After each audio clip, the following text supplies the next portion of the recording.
Recording in progress.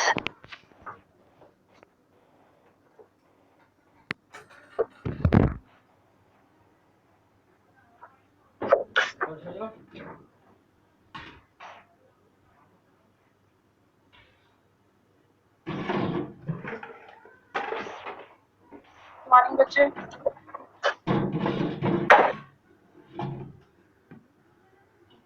Good morning ma'am.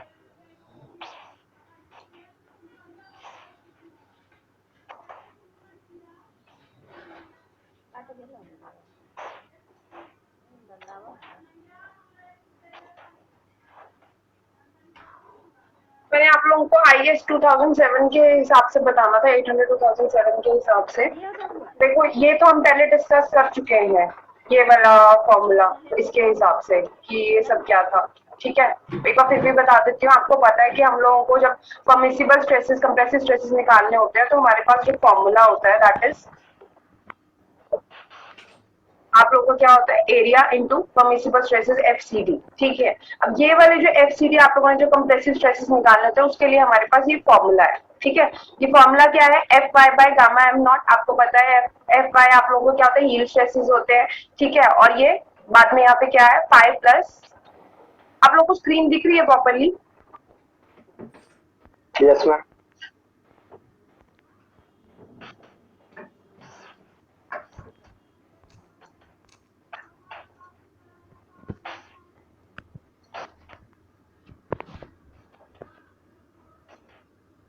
अब यहाँ पे क्या पाई क्या होता है, पाई का हमें यहाँ पे कोड्स में फॉर्मूला दे रखा है that is 0.51 plus alpha lambda, bracket में है lambda minus 0.2 plus lambda square. Lambda आपका क्या है, non dimensional effective slenderness ratio. ठीक है, that is under the root Fy by FCC।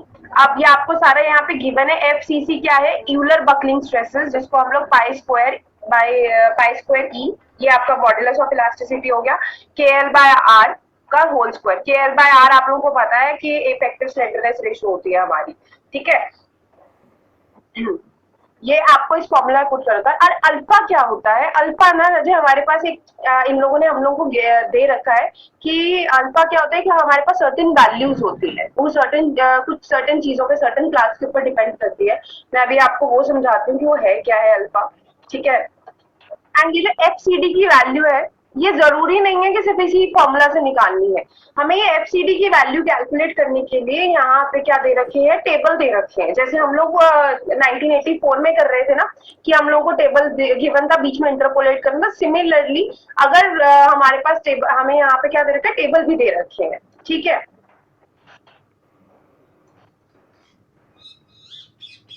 Let me tell you कि अल्फा कहाँ से पिक करना है हम लोगों को।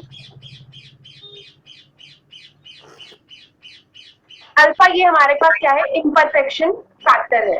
ठीक है, यहाँ पे बकलिंग क्लास के लिए ABCD, ये बकलिंग क्लास हमारे पास ये टेबल में गिवन होते हैं। ABCD क्या है, और फॉर एग्जांपल अगर बकलिंग क्लास A है तो 0.1 लेना है, B है 0.34 लेना है, C तो 0.49, D तो 0.76। तो अल्फा हमारे पास यहाँ से आता है। नाउ मैं आपको ये बताती हूँ कि अल्फा के ये ABCD क्या है।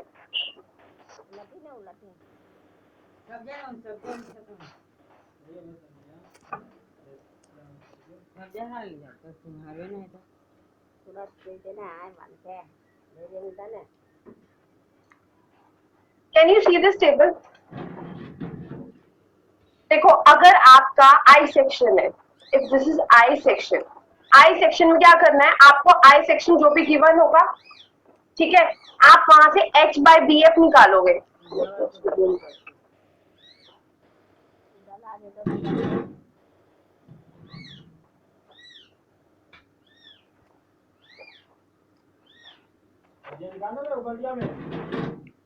आपको ये अब दिख रहा है थोड़ा क्लियर? ठीक है, यहाँ पे H बाय BF मतलब इसकी हाइट और इसकी विड्थ की रेशियो निकालोगे। ठीक है, जब आपने H बाय BF निकाला, अगर वो ग्रेटर देन 1.2 है तो वो आपका किसको बिलोंग करेगा, कि आपकी एक्सिस किसके अलोंग फेल हो रही, ZZ के अलोंग। ठीक है, तो वहां पे बकलिंग क्लास क्या हो जाएगी, A। और अगर आपकी थिकनेस ऑफ फ्लैंज, मतलब ये वाली थिकनेस जो इसकी है, थिकनेस ऑफ फ्लैंज अगर लेस देन या फिर इक्वल टू 40 mm है तो आपका वो y बाय एक्सिस के अलोंग क्या होगा, इसका फेलियर, और बकलिंग क्लास क्या होगी, B होगी। ठीक है, सिमिलरली अगर आपकी थिकनेस ऑफ फ्लैंज 40 mm से लेकर 100 mm के बीच में, तो इस तरह से आपकी क्या हो जाएगी, ये बकलिंग क्लासेस डिफाइन हो रखी हैं, ठीक है।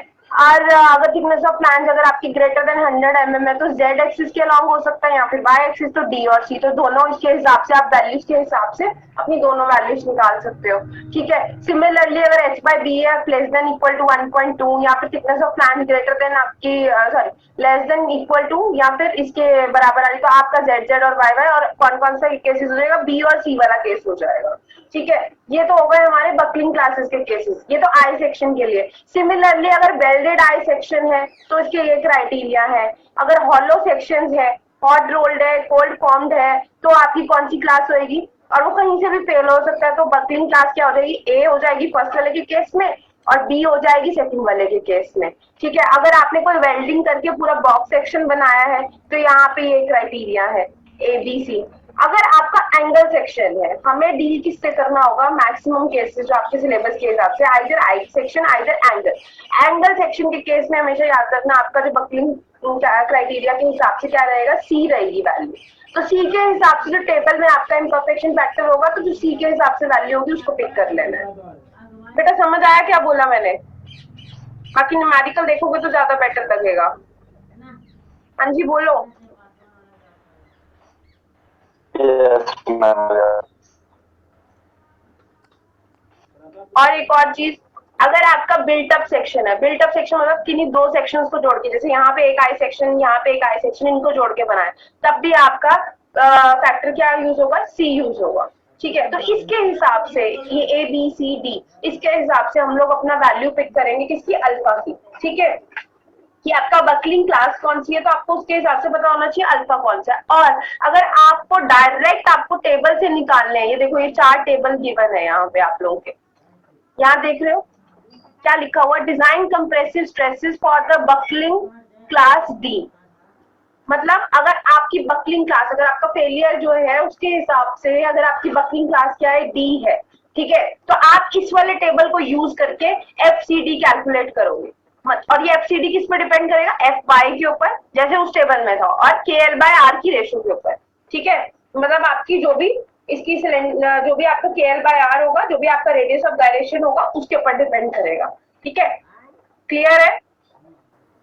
ये तो बकलिंग क्लास डी के लिए टेबल कोड्स में गिवन है।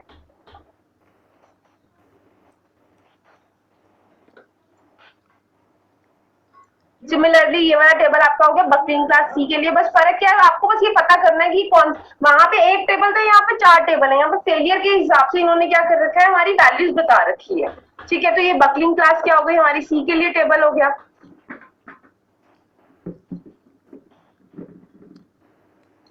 ये बकलिंग क्लास डी के लिए टेबल हो गया। बस फर्क यहाँ पे आपका एफ आई आपका होगा, फॉर एग्जांपल अगर 250 है, ठीक है, और यहाँ कहीं बीच में लाई करता है, तो आपको क्या करना है, इंटरपोलेट करनी है वैल्यूज दो के बीच में, ठीक है।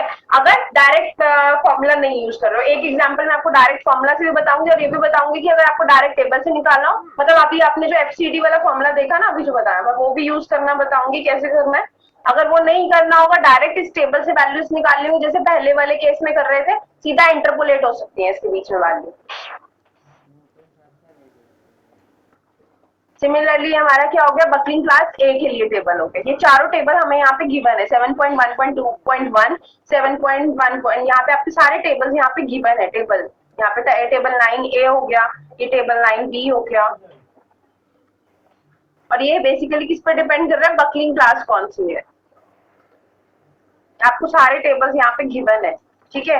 अगर आपको डायरेक्ट एफसीडी का फॉर्मूला नहीं यूज करना है, तो सीधा क्या कर सकते हो, अगर टेबल नहीं यूज करना तो आप ये देखोगे बकलिंग क्लास कौन सी है, ए बी सी डी। अगर एंगल सेक्शन था तो एंगल के लिए क्या था, सी था, तो सीधा अल्फा की वैल्यू कितनी हो जाएगी, 0.49। अब वो अल्फा की वैल्यू 0.49 पिक करोगे और क्या करोगे, फॉर्मूला में पुट कर दोगे।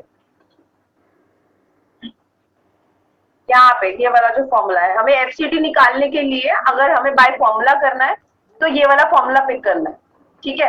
अगर आपको सेक्शनल एरिया तो आप लोगों को पता ही होगा, आपको पता है स्टील टेबल से आपको पता चल जाएगा, ठीक है। सेक्शनल एरिया पता चल जाएगा, चाहिए क्या है, सिर्फ एफसीडी तो चाहिए। एफसीडी यहाँ तो आप किससे निकाल सकते हो, टेबल से निकाल सकते हो। टेबल से निकालने के लिए हमें पता होना चाहिए कि हमारी बकलिंग क्लास कौन सी है। बकलिंग क्लास 4 पार्ट्स में डिवाइडेड है, ए बी सी डी, ठीक है, अब वो मैंने आपको टेबल बता दिया था, वो आपका टेबल कौन से टेबल से पता चलेगा? आपका जो स्पेशली इसमें बकलिंग क्लास के लिए टेबल बना हो, टेबल 10 है। कौन सा टेबल है? टेबल 10 से पता चलेगा कि आपका कौन सी बकलिंग क्लास में। अगर आई सेक्शन है, आई सेक्शन की क्राइटेरिया अलग है। एंगल सेक्शन है तो बकलिंग क्लास सी हो जाएगा, तो सी वाले टेबल से आप डायरेक्ट नोट डाउन कर सकते हो, या फिर सी के हिसाब से आप परफेक्शन फैक्टर निकाल के यहाँ पे अल्फा की वैल्यू पुट कर दोगे। यहाँ पे अल्फा की वैल्यू पुट कर दी, लैम्डा के लिए आपको फॉर्मूला गिवन है, इफेक्टिव लेंथ आप लोग निकाल ही लोगे। ठीक है, क्राइटेरिया आप लोगों को पता है, बाय आर। ठीक है, और ई आपका क्या है? मॉडुलस ऑफ इलास्टिसिटी क्वेश्चन में गिवन होगा आप लोगों को। आप जब लैम्डा कैलकुलेट कर लोगे, लैम्डा यहाँ पे पुट हो जाएगा, अल्फा भी पता चल गया, लैम्डा भी पता चल गया है, तो आपको यहाँ से क्या पता चल जाएगा? पाई की वैल्यू पता चल जाएगी। पाई और लैम्डा यहाँ पे पुट कर दोगे, एफ पाई आपको पता है 2.0, गामा एम नॉट भी आपको पता है, आप लोगों का पार्शियल सेफ्टी फैक्टर है। ठीक है, तो ये वैल्यूज आप लोग पुट करके इसमें क्या निकाल सकते हो? एफसीडी निकाल सकते हो। तो एफसीडी निकालने के हमारे पास कौन से मेथड है? दो मेथड। कौन कौन से बताओ?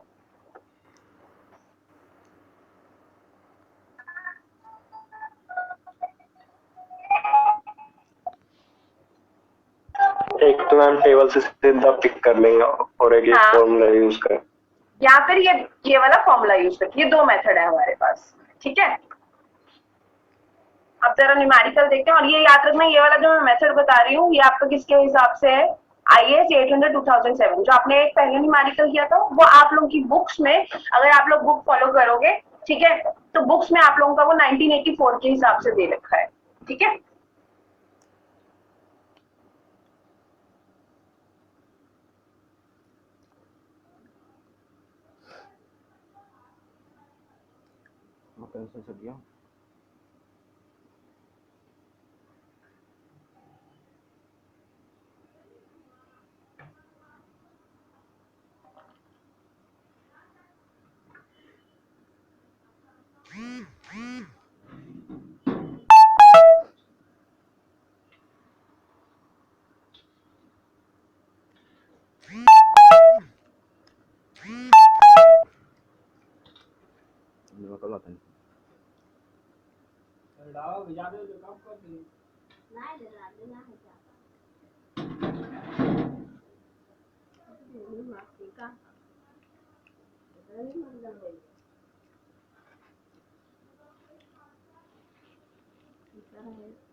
mm², वहां पे सेंटीमीटर स्क्वायर में था, यहाँ पे मैंने डायरेक्ट mm² में लिखा है।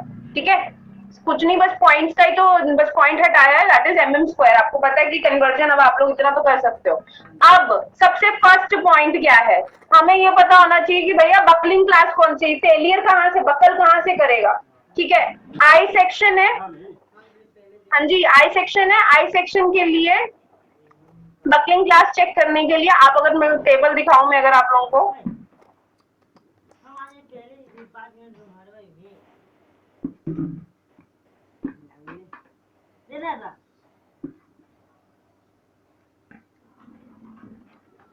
किस किस पे डिपेंड कर रहा है?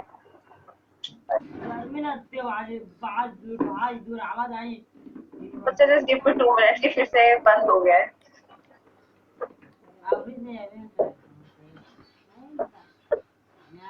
एक मिनट बस।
सी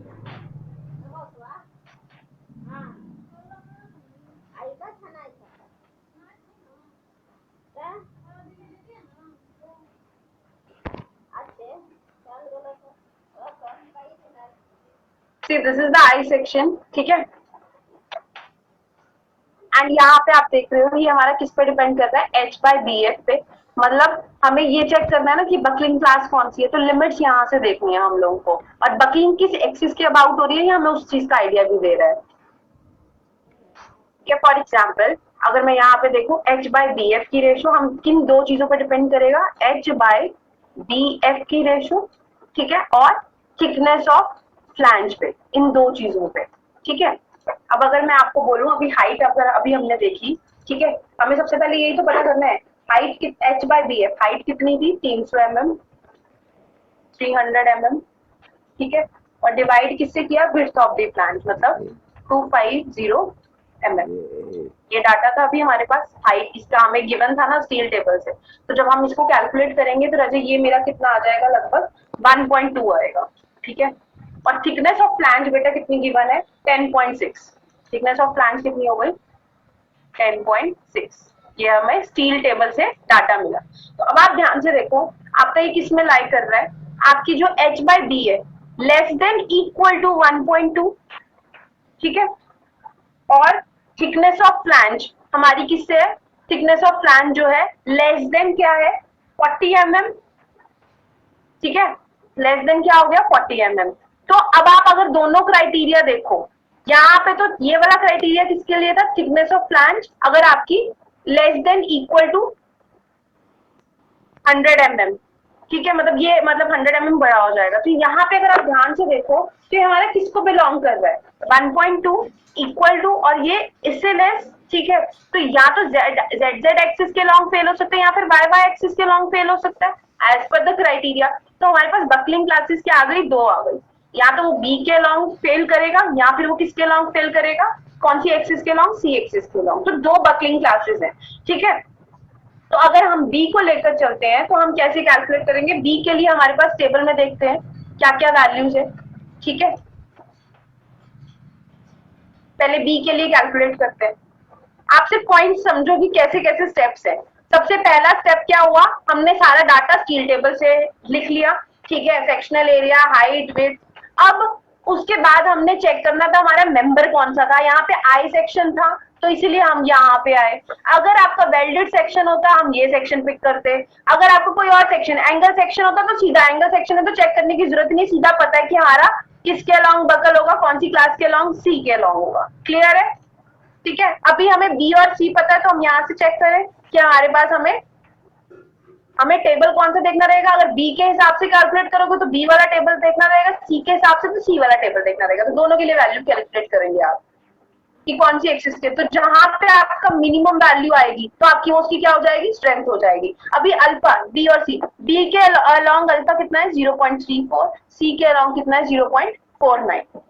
क्लियर है, तो यहाँ पे लिख लेते हैं बी के अलॉन्ग कितना हो गया 0.34, सी के अलॉन्ग 0.49। तो ये दो बकल क्लास हम लोगों को पता चली है, ठीक है। क्लियर है कि ये बकलिंग क्लास कैसे पता चली है आपको, एच और बी एफ की रेशो से और टी एफ की वैल्यू से।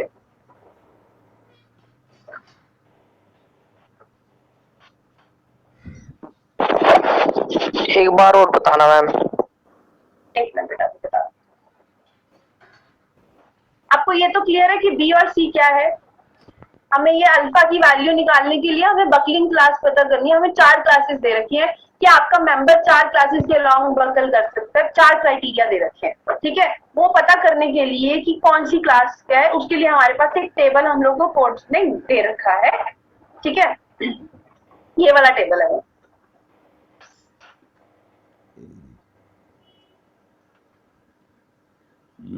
बेटा 2 मिनट।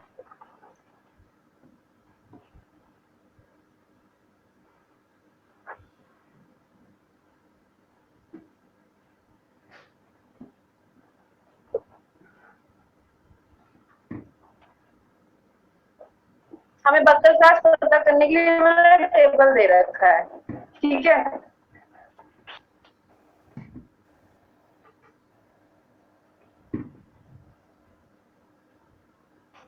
This table. अब यहाँ पे उसने लिमिट्स दे रखी हैं कि बकलिंग क्लास निकालने के लिए ए बी है कि बी सी है, कौन सी बकलिंग क्लास है, ठीक है। तो इसने लिमिट्स दे रखी है। वो कहता है पता करने के लिए हमें ये दो चीजों पे डिपेंड करेगी, एच बाय बी एफ, मतलब इसकी हाइट और इसकी विड्थ। तो आपने रेशो निकाली, अभी रेशो निकाली थी, हमें जो सेक्शन था उसके हिसाब से एच बाय बी एफ हमने निकाला। हमें हाइट गिवन थी 300, विड्थ गिवन थी 250 mm। तो दोनों की जब रेशो निकाली, ठीक है, 300 बाय 250 करके हमारा ये किसके बराबर आया, 1.2, बिल्कुल इक्वल टू। लेकिन यहाँ पे तो इक्वल नहीं था ना, यहाँ पे तो ग्रेटर देन था, ठीक है। एंड अगर यहाँ पे देखें H by B F less than equal to 1.2, यहाँ पे इक्वल टू का साइन है, तो इट मीन ये वाला क्राइटेरिया क्या कर गया, फुलफिल कर गया। अब एक और चीज, thickness of flange, thickness of flange equals to 10.6। हमारी जो हमने जो आईएएस सेक्शन यूज किया वो कितनी है, 10.6 mm है, ठीक है। उसके हिसाब से बेटा उसके हिसाब से हमारा ये क्या है, less than equal to 100 mm। तो ये वाला क्राइटेरिया क्या कर गया, फुलफिल कर गया। तो इट मीन्स आपका जो मेंबर है आइदर इस एक्सिस के अलोंग फेल करेगा, आइदर इस एक्सिस के अलोंग फेल करेगा। तो दोनों के हिसाब से, क्योंकि यहाँ पे गिवन है कि अगर ये दोनों फुलफिल कर रही है तो हमारा Z Z axis, Y Y axis, ठीक है। तो एग्जैक्टली अगर देखा जाए इस लिमिट में फॉलो अप करा तो ये बी बकलिंग क्लास हो गई इसके हिसाब से, और इसके हिसाब से बकलिंग क्लास कौन सी हो गई, सी हो गई, ठीक है। यहाँ तो आपके पास दो ऑप्शन है, आप यहाँ तो दोनों के हिसाब से एफसीडी कैलकुलेट करके आप अपना कंप्रेसिव स्ट्रेसेस निकाल लो, जो मिनिमम होगी वो आपकी इसकी क्या हो जाएगी, स्ट्रेंथ हो जाएगी, ठीक है। अब समझ आया कि ये कहां से वैल्यू आई है, डी और सी की। आई सेक्शन है, आई सेक्शन के लिए ये वाला चूज कर रहे थे हम लोग। समीना, आस्था, बाकी बच्चे? यस मैम, क्लियर है। तो ये चार को छोड़ने का हल। अब ये बी और सी पता चल गया, तो अब हमें तो बेसिकली हमने ये इतना सारा काम किया क्यों, किस लिए पता करने के लिए कि हमें टेबल कौन सा यूज करना है या फिर अल्फा की वैल्यू। अगर फॉर्मूला लगाना है तो अल्फा की वैल्यू के लिए किया, ठीक है, हमें अल्फा चाहिए था अगर फॉर्मूला से करना है। अगर टेबल से करना है तो चार टेबल थे ना हमारे पास, टेबल कौन से, ए बी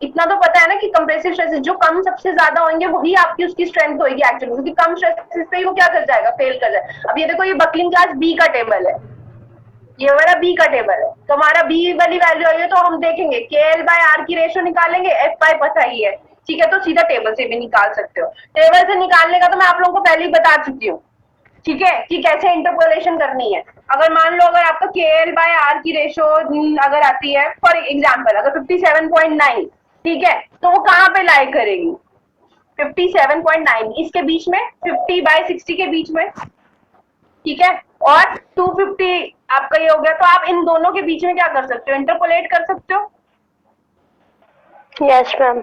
है ना।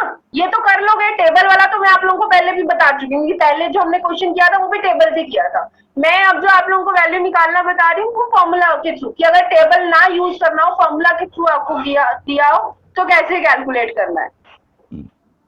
टेबल से तो आप लोग कर लोगे, इंटरपोलेशन ही करनी है, सीधा एफसीडी निकल जाएगा जिस वैल्यू 57.9 अगर बी और सी के लिए निकालना होगा सिमिलरली ये रहा सी वाला टेबल, ठीक है। अगर 57.9 है तो आपको पता है कहाँ पे लाई करेगा, यहाँ पे 50 और 60 के बीच में, और यहाँ पे आपका इधर 250 वाली वैल्यू के बीच में, यहाँ पे आपका लाई करेगा 57.9 के लिए अगर करोगे, ठीक है। तो मतलब 183 और 168 के बीच में वैल्यू लाई करेगी। ये तो हो गया डायरेक्ट अगर हम टेबल से कैलकुलेट कर रहे होंगे। आई होप इंटरपोलेशन से हो जाएगा। Yes ma'am. Yes ma'am. तो टेबल से तो आप लोग निकाल लोगे, और सीधा एफसीडी निकल गया।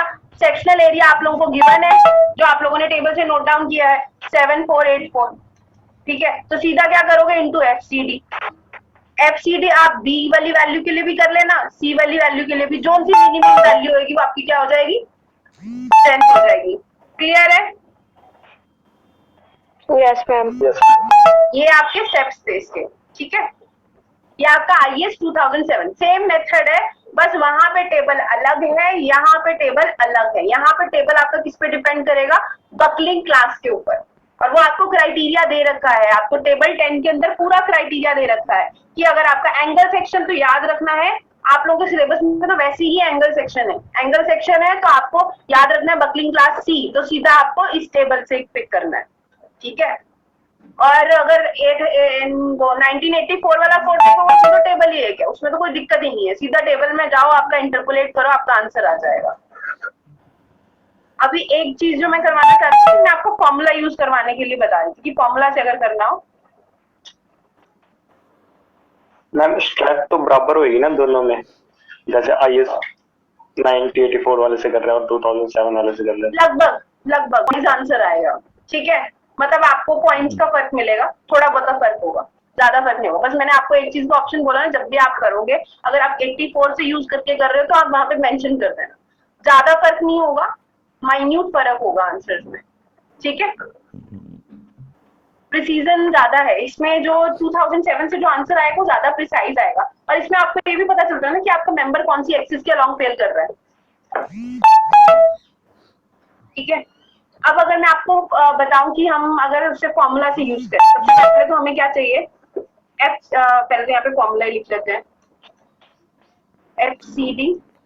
अगर लेक्चर एंड हो गया तो मैं ये आप लोगों के ऊपर छोड़ूंगी, क्योंकि अब मैंने आप लोगों को स्टेप सारे बता दिए, आप लोग मेरे को कैलकुलेट करके बताओगे, PDF में शेयर कर दूंगी दोनों, पिछली वाली भी अभी वाली भी, लेकिन आप लोग प्रैक्टिस करोगे इसकी, ठीक है। FCD का फॉर्मूला क्या था, कोड से हम देखेंगे, वाला फॉर्मूला FY गामा m0, ठीक है, अपॉन में पाई प्लस पाई का square lambda square. I hope अब ये क्लियर है ना, फॉर्मूला कहाँ से आया, कोड से है, ठीक है, क्लियर।